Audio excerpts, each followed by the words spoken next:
There is a shortage of stylists in Maine who know how to work on and style hair for Black women, men, and children. Rafiki Academy in Portland wants to change that. The staff hopes to not only boost the number of stylists able to work with Black clients, but also bring more Black-owned businesses to our state. News Center Maine's Jackie Mundry takes us to the runway.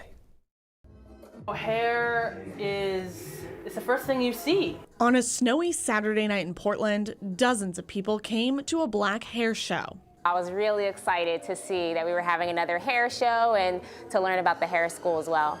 Nicole McKemme modeled in the Black hair fashion show. She had her hair done by one of the students at Rafiki Academy. These are called Bantu knots, and that was her idea for the Bantu knots, to do a bunch. And I had already had a similar style, like in my phone saved, like one day I want to have this style. Rafiki Academy has been open for about 2 months and specializes in teaching how to style Black hair. Black hair comes in many textures. It comes from something as loose as mine to something super kinky, what you imagine like Afro texture hair. McKemme says in African culture, hair is a big deal because it's a way for people to express themselves.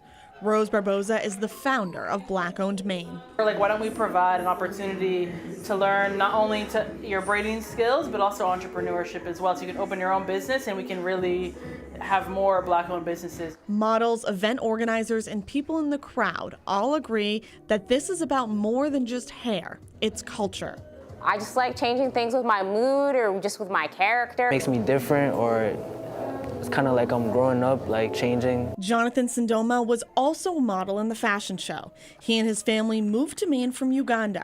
He adds he's excited to be sharing his culture with the community, a culture that has hair as a huge part of it, but it can be costly and time-consuming. It took like 2 hours.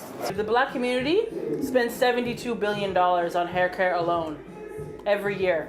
Barboza says she hopes members of the community see what Black-owned Maine is doing and take the opportunity to learn about African culture and invest in more Black-owned businesses here in Maine. In Portland, Jackie Mundry, News Center, Maine.